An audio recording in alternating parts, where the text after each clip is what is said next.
Dicen que los grandes reyes nacen ungidos, pero yo nací con un estigma. Yo soy Isabel Tudor, y mi vida comenzó con el sonido de la campana doblando por otra reina. Mi propia madre, Ana Bolena, fue ejecutada cuando yo tenía apenas 2 años y medio. El 7 de septiembre de 1533 nací en el Palacio de Greenwich. Mi nacimiento fue la mayor decepción en la historia de Inglaterra.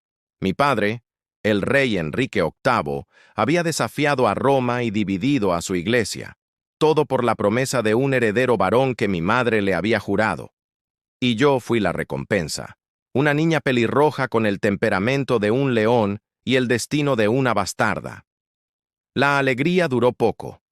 Mi madre era demasiado ambiciosa, demasiado inteligente, y lo más fatal, no pudo dar un hijo varón al rey que se había vuelto loco por tener uno.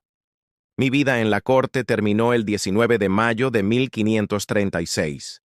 A mis tiernos años, no recuerdo el olor a pólvora o el toque frío del verdugo, pero llevo el recuerdo de esa mañana en la sangre. Mi padre no solo la mató, anuló su matrimonio conmigo, declarando que nunca había sido legítima. Fui despojada de mi título de princesa, degradada a Lady Isabel y declarada oficialmente una bastarda. Mi crianza se hizo en el ostracismo. A diferencia de mi medio hermana, la princesa María, hija de Catalina de Aragón, que vivió el lujo en su desgracia, yo viví con el miedo. Me mantuvieron alejada de la corte principal, obligada a presenciar el desfile de las nuevas esposas de mi padre. Vi a la tranquila Juana Seymour dar a luz al príncipe Eduardo, el varón que me condenaba al olvido. Vi la farsa del matrimonio con Ana de Cleveris y la pasión de Catalina Howard, mi prima, que terminó, otra vez, en el cadalso. Cada nueva reina era una prueba de que la ambición en mi familia terminaba con la espada. Mi mayor consuelo fue mi intelecto. Fui educada por los mejores humanistas y teólogos. Aprendí a hablar latín, griego, francés e italiano. Mi mente era mi escudo, mi arma, mi única posesión segura. Estudié la política de mi padre y aprendí la lección más importante de todas. El poder se conserva mediante la cautela, no mediante la pasión. Y mientras estudiaba, me preguntaba, ¿qué pecado de sangre me había marcado para ser despojada, hija de una traidora, con la sombra del hacha sobre mi cabeza? Mi padre, Enrique VIII, murió en 1547. Un hombre enorme, consumido por la enfermedad y la paranoia, dejó un reino dividido y una línea de sucesión tambaleante. El trono recayó, como él tanto había planeado, en mi medio hermano, el joven Eduardo VI, el hijo de Juana Seymour. Con su ascenso, la llama de la Reforma Protestante, que mi madre y yo representábamos, se avivó hasta convertirse en un incendio. Eduardo VI era un niño piadoso y un protestante convencido. Bajo su consejo de regencia, Inglaterra se alejó rápidamente de las viejas costumbres católicas. Se demolieron iconos, se prohibieron misas y se impuso el libro de oración común en inglés. Para mí, esta era la única vida que conocía, y mi fe protestante se consolidó. Para mi hermana mayor, María, la católica hija de Catalina de Aragón, era una herejía insoportable. Nuestra rivalidad con María no era solo por la sangre, era por Dios mismo. En la corte de Eduardo, yo era la favorita, la pupila de la Reforma. María era vista con sospecha. Cuando el consejo le exigió que dejara de celebrar la misa católica en privado, ella se negó con una terquedad que yo, hija de Ana Bolena, podía respetar. Pero mi juventud no estuvo exenta de intriga y escándalo. Tras la muerte de mi padre, me fui a vivir con su última esposa, Catalina Parr, una mujer bondadosa que me quería. Ella se casó rápidamente con Thomas Seymour, el ambicioso hermano del difunto Lord Protector. Thomas Seymour, un hombre hermoso y sin escrúpulos, vio en mí, la joven de 15 años, un premio político. Su cortejo fue inapropiado y lleno de morbo. Entraba en mi habitación por las mañanas, incluso cuando yo aún estaba en la cama, para jugar de formas que hoy serían mi ruina. Recuerdo cómo me pellizcaba y me palmoteaba el trasero, incluso con mi madrastra presente. Catalina, a veces, participaba en estos juegos inmaduros, o al menos los toleraba por un tiempo. Cuando Catalina Parr finalmente se dio cuenta de que la relación se había vuelto peligrosa, me envió lejos, pero la semilla de la traición y el escándalo ya estaba sembrada. Tras la muerte de Catalina Parr, Seymour regresó con un plan audaz: casarse conmigo y secuestrar a mi hermano, el rey Eduardo VI, para usurpar el trono. Fui arrastrada a un interrogatorio brutal. Mi astucia, aprendida en la sombra, me salvó. No soy tan simple para involucrarme en tales asuntos, declaré con una calma aterradora, a pesar de mi juventud. Mi mente aguda y mi falta de miedo convencieron a mis interrogadores de que yo no había participado en la conspiración. Thomas Seymour fue ejecutado. Yo, la hija de la ejecutada, había sobrevivido a la primera gran prueba de fuego. Este incidente me enseñó una lección crucial: nunca ceder mi voluntad a un hombre, y que cualquier indicio de pasión es una debilidad que conduce al cadalso. La paz del reinado de mi joven hermano, el rey Eduardo VI, fue cruelmente breve. La enfermedad, esa asesina silenciosa, se lo llevó en 1553, a la tierna edad de 15 años. Con su muerte, la dinastía de mi padre se encontró de pronto al borde del precipicio. Eduardo, un protestante ferviente, temía que mi media hermana católica, María, revirtiera la reforma. Por ello, con la ayuda de sus consejeros, maquinó para cambiar la línea de sucesión. Excluyó a ambas, a María y a mí. Aunque yo era protestante, mi sangre de Bolena me hacía políticamente volátil, e intentó legar la corona a mi prima protestante Lady Juana Grey. Este complot fue la corona de 9 días. Juana Grey fue proclamada reina. Fue una usurpación clara, un desafío directo a la ley de sangre que mi padre, Enrique VIII, había establecido.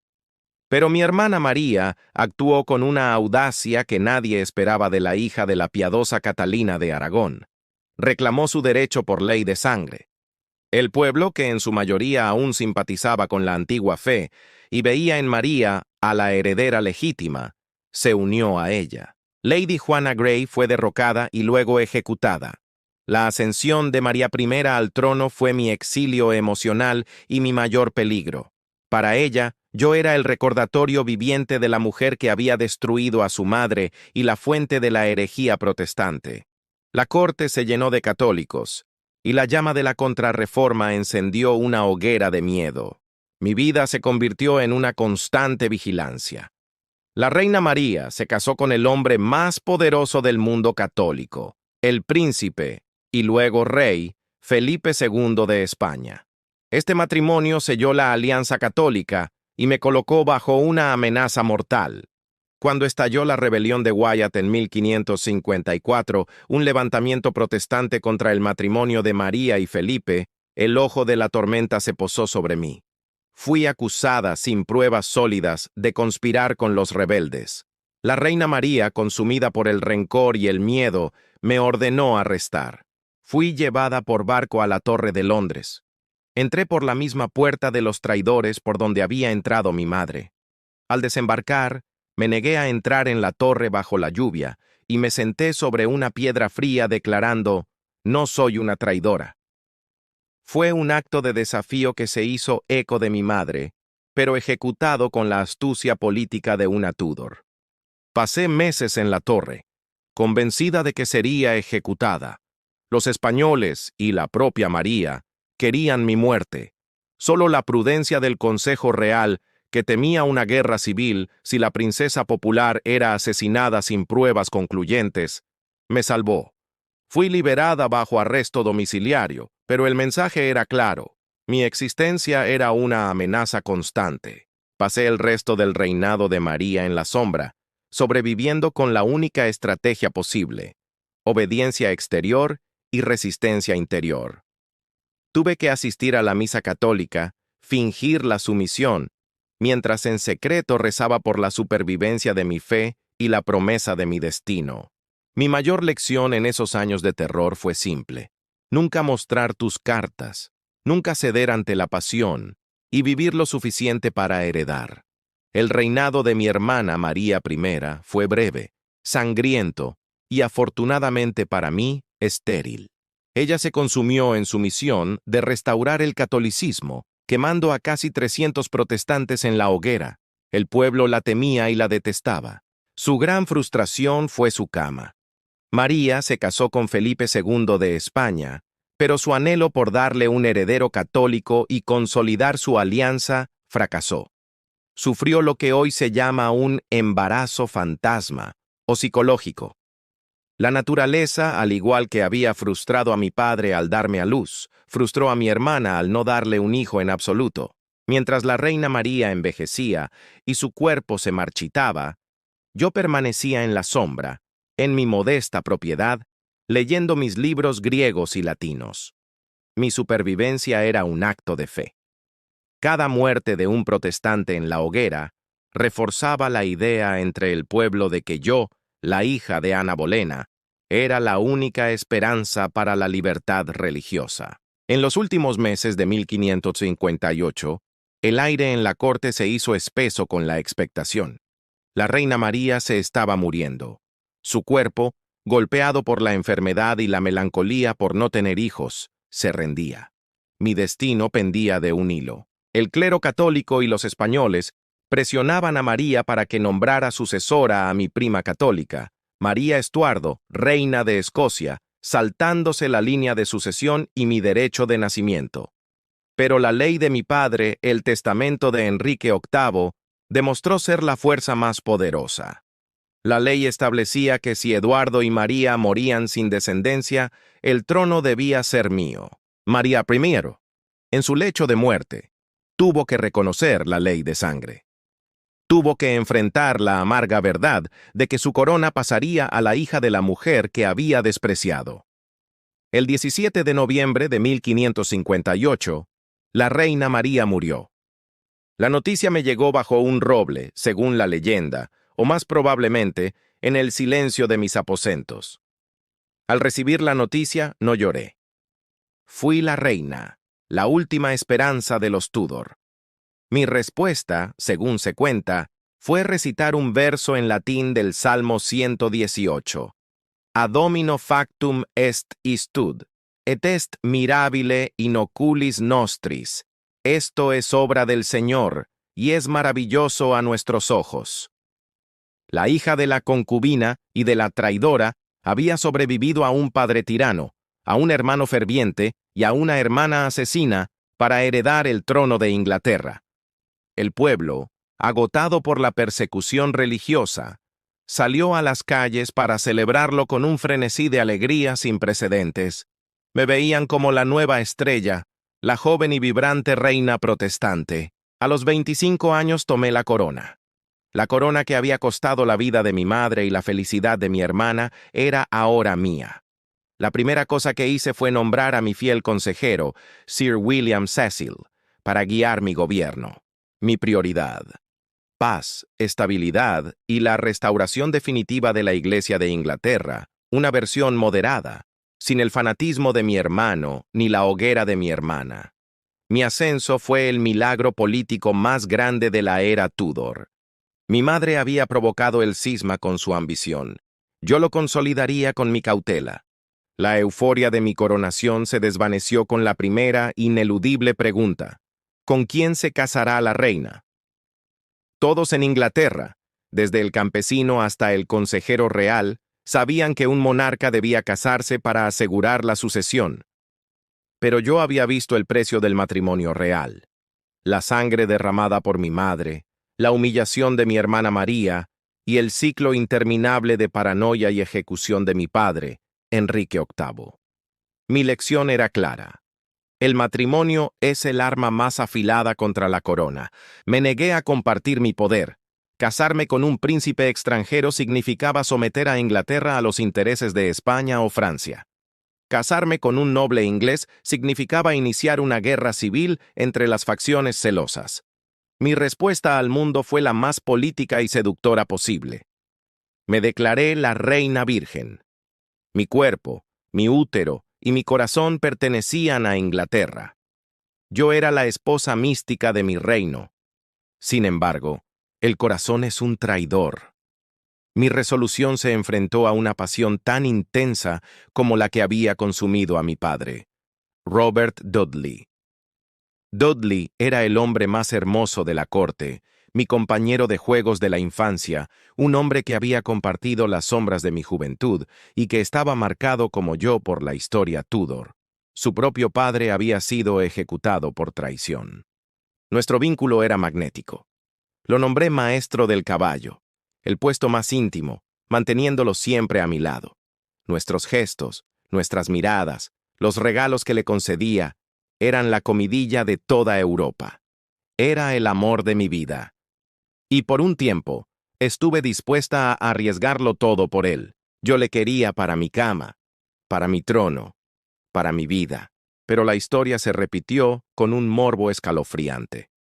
En 1560, cuando se rumoreaba que mi decisión de casarme con Dudley era inminente, su esposa, Amy Robsart, fue encontrada muerta al pie de una escalera en su casa de campo. Tenía el cuello roto. El veredicto fue accidente. El susurro en toda Inglaterra fue asesinato. La tragedia de Amy Robsart fue el fantasma de mi madre. El mundo vio en Dudley a un hombre que había quitado a una esposa para casarse con la reina, tal como se había rumoreado que mi padre había hecho con mi madre. La política fue la que me salvó del destino de Ana Bolena. Si yo me casaba con Dudley en ese momento, habría confirmado ante mis súbditos que era una mujer gobernada por la pasión, dispuesta a tolerar el crimen por el deseo, y mi corona se habría visto manchada de sangre. En ese momento, renuncié a la felicidad personal para asegurar la estabilidad del reino.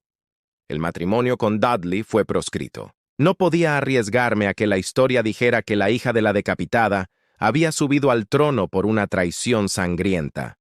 Yo mantendría a Robert a mi lado como mi favorito por el resto de su vida, amándolo en secreto. Pero la corona, mi preciada corona que tanto me había costado, nunca tocaría la cabeza de un hombre. Mi virginidad se convirtió en mi mayor fuerza política. Mi virginidad política me hizo poderosa, pero también me hizo un objetivo. Al negarme a casarme con cualquier pretendiente, especialmente con los católicos, y al consolidar mi iglesia anglicana, me gané al enemigo más formidable de Europa, mi excuñado, el rey Felipe II de España. Felipe II, el viudo de mi hermana María, me había ofrecido matrimonio al comienzo de mi reinado. ¡Qué audacia! El hombre que había casado y sometido a mi hermana quería hacer lo mismo conmigo. Rechacé su propuesta con elegancia, sabiendo que casarme con él era sacrificar la independencia de Inglaterra. Con el tiempo, la tensión se convirtió en una guerra fría. Para Felipe II, yo no era solo una monarca rival, era la reina hereje, la hija de la mujer que había roto la verdadera fe y que ahora se sentaba en el trono que le correspondía, según él, a una monarca católica. Mientras él gobernaba un imperio donde nunca se ponía el sol, yo me dedicaba a la piratería financiada por la corona. Patrociné a mis valientes y desvergonzados marineros como Francis Drake para que saquearan los galeones españoles que traían el oro de las Américas. Para los ingleses eran héroes. Para Felipe eran piratas patrocinados por una reina. El morbo de la confrontación crecía con cada año. Mi ejecución de María Estuardo, reina de Escocia, a pesar de ser prima de Felipe, en 1587, fue el punto de inflexión. Fue una afrenta tan personal y religiosa que Felipe no pudo tolerarla. Se convenció de que Dios le había encomendado la misión de invadir y purificar Inglaterra. El resultado fue la gran y felicísima Armada Española de 1588. La prensa católica la apodó la Armada Invencible. Una flota de 130 barcos, la fuerza naval más grande jamás reunida, navegaba hacia el Canal de la Mancha con el objetivo de derrocarme, restaurar el catolicismo y, probablemente, ejecutarme. Fue el momento de mi mayor miedo y mi mayor gloria. Viajé a Tilbury para arengar a mis tropas.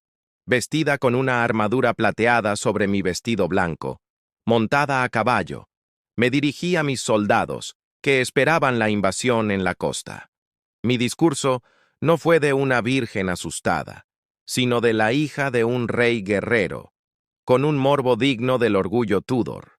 Sé que tengo el cuerpo de una mujer débil y frágil, pero tengo el corazón y el estómago de un rey, y de un rey de Inglaterra también, y creo que es una deshonra que Parma o cualquier príncipe de Europa se atreva a invadir las fronteras de mi reino. Yo misma tomaré las armas, yo misma seré vuestro general, vuestro juez y recompensadora de cada uno de vuestras virtudes en el campo. El destino, el coraje de mis marineros, y sí, el famoso viento protestante, una serie de fuertes tormentas que diezmaron la flota española, se pusieron de mi lado. La armada invencible fue dispersada y destruida. Mi triunfo no fue solo militar, fue la victoria del protestantismo y la confirmación de que Dios estaba de mi lado, la bastarda hija de la decapitada. Había humillado al rey más poderoso del mundo y había salvado a Inglaterra, consolidando mi leyenda como Gloriana, la reina que había nacido de la tragedia y que había desafiado a los dioses. Tras la derrota de la Armada en 1588, mi reinado entró en su etapa más gloriosa, la Edad de Oro. Pero la vejez es una traidora, y con la vejez, mi cautela política se vio desafiada por la melancolía y, sí, una última e imprudente pasión. Mi gran amor, Robert Dudley, murió en 1588, poco después de la victoria sobre la Armada. Su pérdida me destrozó, pero el trono exigía un nuevo favorito. Lo encontré en Robert Devereux, conde de Essex. Essex era joven, gallardo, ambicioso, y tenía la arrogancia de los Bolena. Era mi pariente, hijo de mi prima. Era mi debilidad, mi última pasión senil, como susurró la corte. Yo era una reina en sus 50 y tantos años, y él era la encarnación de la juventud y el valor. Lo colmé de honores y atención, tolerando su insolencia porque su presencia me recordaba mi juventud y mi propia audacia. La dinámica entre nosotros era tóxica, una mezcla volátil de amor maternal, coqueteo y lucha de poder. Él quería poder real, no solo el acceso a mis aposentos. Yo, la reina virgen, no iba a compartir la autoridad por la que tanto había luchado. La caída de Essex fue un drama shakespeariano con un toque de morbo familiar. Lo envié a sofocar una rebelión en Irlanda en 1599, una misión que él asumió con una arrogancia desmedida. Fracasó miserablemente y lo peor, regresó a Inglaterra desobedeciendo mis órdenes, irrumpiendo en mi habitación privada en el Palacio de Richmond mientras yo estaba sin peluca y sin adornos, un acto de insolencia sin precedentes. Lo humillé, despojándolo de sus títulos. Pero Essex, convencido de que mi afecto era más fuerte que mi razón y creyendo que el pueblo lo prefería a mí, la vieja reina, cometió el error final en 1601. Intentó un golpe de Estado. Salió de su mansión de Londres con unos pocos cientos de seguidores, esperando que la población de la capital se levantara en su nombre. El levantamiento fue un fiasco patético. El pueblo permaneció leal a la reina que les había dado paz y prosperidad. Essex fue capturado. El dilema era horrible. La sangre hirviendo de mi padre, Enrique VIII, me decía que la traición solo podía pagarse con la muerte. Mi corazón, que lo había amado como a un hijo y un amante, me gritaba que lo perdonara, pero yo había aprendido mi lección. La clemencia con la traición es la muerte de la corona. Robert Devereux, conde de Essex, fue juzgado y condenado a muerte. Mi firma fue la que autorizó la ejecución en el interior de la Torre de Londres. Fue el último noble en ser decapitado en la torre por orden de un monarca Tudor. Al firmar, sentí el peso del hacha de mi propio padre. La ejecución de Essex, el joven que había robado mi corazón en la vejez, rompió mi espíritu. El acto demostró que yo era la reina, firme y despiadada como mi padre, capaz de sacrificar el amor por el Estado. Pero con él, el fuego de mi vida se apagó. Tras la ejecución del conde de Essex en 1601, el resto de mi vida fue un lento declive. El trono de Inglaterra estaba seguro, pero la mujer que lo ocupaba estaba agotada. Mi juventud había sido un campo de batalla de fe y sangre, y mi reinado, una guerra constante contra enemigos internos y externos. Había sobrevivido a todos. Me sentía como la última superviviente de una estirpe maldita por la obsesión de mi padre con el poder y el heredero varón. El gran secreto de mi largo y glorioso reinado era ahora el misterio de mi muerte. ¿Quién me sucedería? Yo, la reina virgen, no tenía hijos. Mi decisión de nunca casarme, que había sido mi mayor fuerza, era ahora el problema final de la dinastía Tudor. La ley de mi padre, Enrique VIII, preveía que, si mi linaje se extinguía, la corona debía pasar a las descendientes de su hermana menor, María. Pero había otra línea, la de su hermana mayor, Margarita, la abuela de Jacobo VI de Escocia. Yo me negué a nombrar un sucesor públicamente. Mantener el misterio era mi último acto de poder. Si nombraba a Jacobo, los ingleses podrían empezar a conspirar con él antes de mi muerte. Si nombraba a otro, los Estuardo de Escocia podrían invadir. La ambigüedad era la paz. Mis últimos meses fueron de melancolía y dolor. Sufrí de insomnio. Me negué a ir a la cama, sentada en cojines en el suelo, aferrándome a la vida con una terquedad que habría enorgullecido a mi madre. Estaba consumida por el recuerdo, dicen mis damas, de la muerte de Essex. En marzo de 1603, era evidente que la reina estaba muriendo. Mis consejeros más cercanos, liderados por el astuto Robert Cecil, el hijo de mi viejo consejero Burghley, se reunieron a mi lado en el Palacio de Richmond. La escena fue tensa y de un morbo histórico.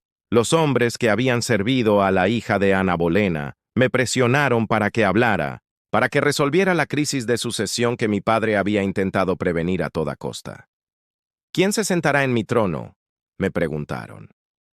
Mi respuesta final, susurrada, fue el reconocimiento de la inevitabilidad. No era el testamento de mi padre, sino la lógica de la política la que hablaba. La línea de Jacobo VI de Escocia era la única lo suficientemente fuerte para asegurar la estabilidad sin desatar una guerra civil. Con un movimiento de mi mano, o con palabras apenas audibles, di mi consentimiento. El 24 de marzo de 1603, a los 69 años, expiré. La llama Tudor, encendida por el deseo de un heredero varón, se extinguió con la última y más brillante hija. El Consejo, con Robert Cecil a la cabeza, actuó con una eficiencia sorprendente. Jacobo VI de Escocia fue proclamado Jacobo I de Inglaterra. La corona pasó de los Tudor a la casa de Estuardo. Mi muerte marcó el fin de una era. Yo, la hija de la ejecutada, la bastarda, había gobernado por 44 años y había dejado a Inglaterra en la cima de su poder. El destino se había reído de la tiranía de mi padre. Con mi cuerpo frío en la abadía de Westminster, el verdadero juicio de mi reinado comenzó. Y en ese juicio, la sombra de mi madre, Ana Bolena, siempre fue la principal acusadora y, paradójicamente, mi más grande defensora. Mi legado fue el de la reina virgen, que había traído prosperidad y estabilidad. Pero mi vida fue el resultado directo de la conspiración de mi madre y la obsesión de mi padre. Permítanme ser clara. Yo no habría sido reina sin el cisma. El divorcio de Enrique VIII y Catalina de Aragón, forzado por la ambición de Ana Bolena y la necesidad de un heredero, hizo de mí la figura central de la reforma. Si mi madre hubiera sido una simple concubina descartada, yo habría sido una hija ilegítima, olvidada en un convento. Pero ella exigió la corona, y esa exigencia me elevó. Los historiadores católicos nunca me perdonaron. Para ellos, yo era el fruto del pecado de un matrimonio hereje, una bastarda con el trono usurpado. El rey Felipe II de España, que había intentado matarme con su armada, me veía como la encarnación de la herejía. pero yo jugué con esa narrativa de la bastarda marcada. Mi ingenio, mi habilidad para dominar idiomas y mi amor por el conocimiento, heredado de mi madre y sus influencias francesas, me permitieron forjar una imagen de monarca intelectual. Mientras mi padre destruía a sus enemigos con el hacha, yo los derrotaba con la astucia política. La venganza de mi madre se cumplió en mi reinado. El protestantismo, que ella había introducido sutilmente en la corte, se convirtió en la fe dominante de Inglaterra. La Iglesia anglicana, la institución nacida de la necesidad de mi padre por mi madre, se consolidó bajo mi mandato como una mezcla de catolicismo en su forma y protestantismo en su doctrina. Yo era la gobernadora suprema de esa iglesia. La obra de Ana Bolena había triunfado. Y en un acto de justicia poética, el fin de la casa Tudor no vino por la mano de la hija de la hereje, sino por la decisión consciente de la reina virgen. Al negarme a casarme, al no ceder al amor ni a la presión dinástica, aseguré que la línea de mi padre, Enrique VIII, se extinguiera, dándole el revés final al hombre que había ejecutado a su madre y me había repudiado. Mi legado fue el inesperado.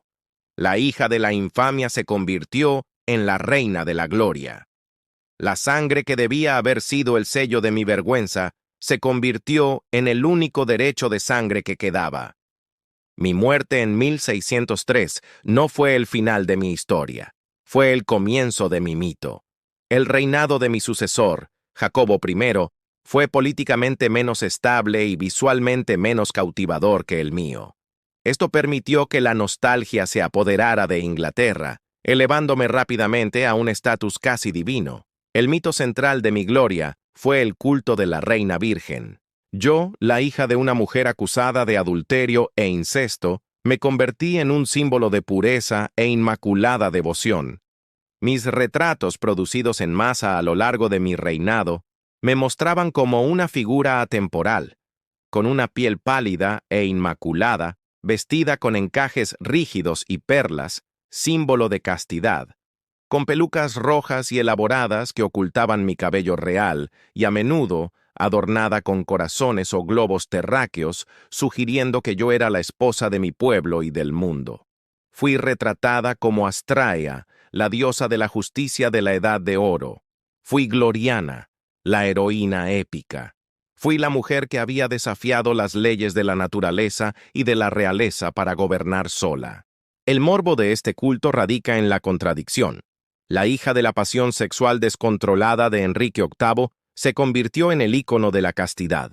El público estaba encantado con el drama de una mujer que había dominado el deseo para conservar el poder. Mi imagen de soltería se convirtió en una herramienta de propaganda nacional. Mientras la Inglaterra protestante luchaba contra la hegemonía de la católica España, yo era la prueba de que una monarca soltera podía ser más fuerte que cualquier rey. Mi cuerpo, que había sido mi debilidad en el nacimiento, se convirtió en mi fortaleza en la vejez. La leyenda creció para ocultar las verdades incómodas. Ocultaba la conspiración. Mi virginidad cubría las sospechas sobre Robert Dudley y la muerte de su esposa, Amy Robsart. Ocultaba la crueldad.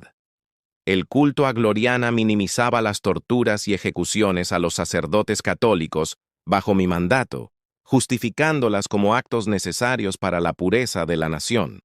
Ocultaba la ilegitimidad. Al ser la reina virgen, mi derecho a gobernar se basaba en el favor divino, no en el testamento de un padre tirano que me había declarado bastarda. El culto de mi virginidad aseguró que los Tudor fueran recordados por la gloria y no por la sangre derramada en el cadalso. Mi verdadero legado es el de la supervivencia. Fui la mujer que fue marcada para el olvido y que, en cambio, se convirtió en una diosa en vida y en una leyenda en la muerte, superando el morbo de mi nacimiento con el esplendor de mi reinado. A pesar de mi gloria como gloriana, nunca pude escapar de los fantasmas que me acecharon desde la infancia.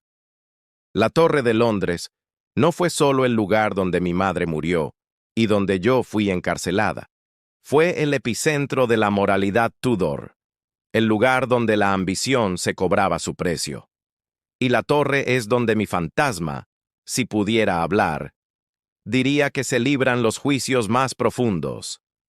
Mientras yo gobernaba, la gente amaba relatar los dramas de mi familia con un morbo insaciable. Contaban que el fantasma de mi madre, Ana Bolena, vagaba por los pasillos con su cabeza bajo el brazo. Esa leyenda no era solo una historia de terror, era un juicio constante sobre la legitimidad de mi trono. ¿Cómo se puede gobernar un reino cuando la gente cree que el espíritu de tu madre ejecutada te acecha? Mi respuesta fue doble. 1. Honrar en silencio. Aunque nunca rehabilité oficialmente la memoria de mi madre, lo que habría implicado condenar a mi padre, yo hice de la fe protestante, por la cual ella murió, el ancla de mi reino. Mis políticas fueron su silencioso monumento. 2. Manipular la paranoia. Usé la amenaza constante de conspiración, real o imaginaria, como una herramienta de gobierno. Hice que la gente sintiera que el caos era inminente, que el enemigo católico acechaba en cada esquina, y que solo mi mano firme podía evitar que mi propia historia se repitiera. La torre no solo me dio miedo, me dio la comprensión de la crueldad necesaria para mantener el poder. Mi estancia allí me enseñó que la supervivencia depende de la capacidad de mantener la calma bajo presión extrema. Aprendí que un monarca no puede permitirse el lujo de la verdad emocional, solo de la verdad política. Cada vez que firmé una sentencia de muerte, y fueron muchas, sobre todo contra los sacerdotes católicos y traidores, recordé la pluma que había condenado a mi madre. Y cuando mandé ejecutar a mi primo y amante platónico, Essex, fue en el recinto de la torre, cerrando el círculo de sangre y ambición que mi padre había abierto. El verdadero juicio moral de la reina Isabel I no se llevó a cabo en los tribunales, sino en la pesadilla de una infancia marcada por el hacha. Mi gran genio fue transformar ese trauma en la máscara fría de la reina virgen y usar la historia de terror de mi familia como una herramienta para aterrorizar y controlar a mis enemigos. Fui la hija del terror, y no olvidé la lección. El gran triunfo final de mi vida fue mi propia muerte, no por ser el fin de mis penas, sino porque al morir, aseguré la derrota de la obsesión de mi padre, Enrique VIII, y sellé mi propia gloria. Mi padre, un hombre que se creía de ascendencia divina, había desgarrado a Inglaterra para asegurarse de que el trono pasara a través de su semilla varonil, Eduardo VI. Mi destino, y el de mi hermana María, siempre fue una póliza de seguro, un plan B y C para el fracaso de su verdadero heredero. Pero fui yo, la hija de la Bolena, la que vivió más. Sobreviví a mi hermano, que murió joven y sin hijos, y a mi hermana, que murió desesperada y estéril. Me negué a producir un heredero que pudiera amenazar mi propia autoridad, rompiendo deliberadamente el ciclo de inestabilidad y ejecución. Al morir yo, la última de los hijos de Enrique VIII, la dinastía Tudor se extinguió. El esfuerzo monumental de mi padre, las 6 esposas, las 2 decapitaciones, el cisma con Roma. Todo terminó en una mujer soltera, sin descendencia directa. La ironía era tan monumental que rayaba en el castigo divino. Mi decisión final de pasar la corona a Jacobo I, el hijo de mi rival ejecutada, María Estuardo, fue un acto de fría política que garantizó la paz. Al hacerlo, deshonré el deseo final de mi padre, que en su testamento había excluido a la línea de Escocia. La corona pasó, no por la voluntad de Enrique VIII, sino por mi pragmatismo. Mi legado final para Inglaterra no fue solo oro, paz y arte, sino una nación unida bajo una sola fe y una única identidad. Yo, la monarca que había sido declarada bastarda 2 veces, me aseguré de que, al morir, no hubiera ninguna duda sobre la legitimidad de mi reino. El hecho de que la gente aceptara el gobierno de la hija de la ejecutada por más de 4 décadas era, en sí mismo, la prueba de mi derecho divino. El morbo de mi historia se disuelve en este triunfo. La pasión me dio el nacimiento, El miedo me dio la supervivencia, y la soledad me dio la gloria. Y en el final, mi cuerpo se unió al de mi hermana María y al de mi padre en la abadía de Westminster. Mi tumba y mi mito se convirtieron en la cuna de la nación británica. Ahora que el mundo me recuerda como Isabel I, la gloriosa, me permito, por única vez, la franqueza que la corona me prohibió en vida. Mírenme, la hija de Ana Bolena, la mujer que el mundo quiso borrar. La lección más oscura de mi vida no fue la traición o la guerra, fue la naturaleza inmutable del miedo. El miedo a terminar como mi madre, con la cabeza separada del cuerpo. Ese miedo fue mi motor, el látigo que me impidió caer en las pasiones que destruyeron a mi padre y a mi hermana. Mi vida fue una actuación constante.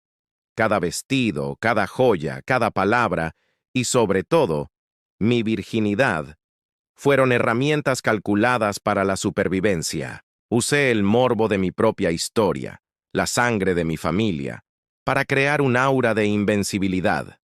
Cuando me miraba al espejo en mi vejez, veía las arrugas, la peluca roja y la pintura blanca que ocultaban la edad. Y detrás de esa máscara, veía los ojos de mi madre, ojos oscuros, inteligentes y sin miedo, los mismos ojos que la llevaron a la plataforma del verdugo. Si mi madre me dio la ambición, mi padre me dio la crueldad, y yo combiné ambas en la astucia, la daga y el espejo, la daga de la sucesión. Fui la espada con la que Inglaterra se cortó de Roma. El cisma fue sangriento y terrible, pero me dio un reino que yo, y solo yo, podía sanar y gobernar. El precio fue la soledad absoluta, la renuncia a la vida conyugal que mis súbditos me exigían. El espejo de la memoria. Cada gran decisión, la ejecución de María Estuardo, el rechazo a Felipe II, el sacrificio de Essex, fue una mirada al espejo para asegurar que el rostro que me devolvía la mirada no fuera el de una mujer controlada por el corazón, sino el de una reina controlada por el Estado. Cuando al fin morí, lo hice como la última Bolena con derechos, la última hija de Enrique VIII. Dejé una nación más rica, más fuerte y, sobre todo, con una identidad definida. Mi legado no es el de una santa, sino el de una soberana pragmática que utilizó el sexo, el miedo y la religión para forjar un imperio. Fui la hija de la pasión, que aprendió a dominarla. Fui la bastarda, que se convirtió en la reina más grande. Y ese, querido oyente, es el triunfo final y más dulce. La niña que debía haber sido borrada de la historia se convirtió en su capítulo más glorioso. Si esta historia te ha gustado, te invito a ver las demás historias que tenemos en el canal.